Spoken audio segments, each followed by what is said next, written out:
Divisional commissioner Hyderabad Nadimul Rahman Memon ने मुतल्लिका अफसरान को हिदायत की है कि M&R स्कीमों के लिए जो रकम मंजूर की गई है उससे ज़ायद रकम खर्च करने से गुरेज करें और उन स्कीमों को मुकर्ररा वक्त के अंदर मुकम्मल करने को यकीनी बनाएं। ये हिदायत उन्होंने आज शहबाज हाल में डिविजनल ओवरसाइट कंपनी के इजलास की सदारत करते हुए की।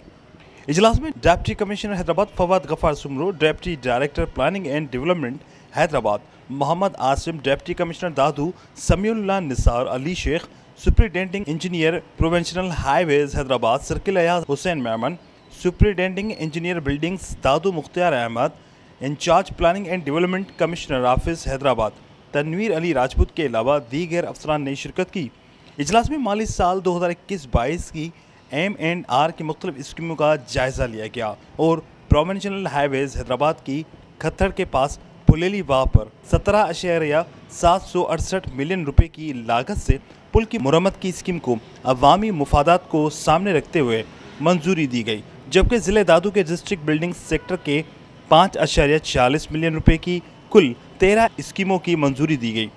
इस तरह इजलास में डिप्टी कमिश्नर दादू की जानिब से ज़िले दादू के डिस्ट्रिक्ट रोड सेक्टर के कुल 61 स्कीमों को मंजूरी के लिए पेश किया गया, जिस पर डिविजनल कमिश्नर हैदराबाद नदीमुल रहमान मेमन ने हिदायत की कि वो उन स्कीमों के रवा माली साल के तहत मंजूर करदा रकम के हिसाब से स्टेटमेंट तैयार करके पेश करें और जिन स्कीमों पर मंजूरशुदा रकम से ज़्यादा लागत आ रही है उन स्कीमों की रिवाइज PC1 तैयार करके उनके दफ्तर अरसाल करें। कैमरामैन ओमर हायत के साथ इमरान शालकियारी, धूम न्यूज़ 24/7 हैदराबाद।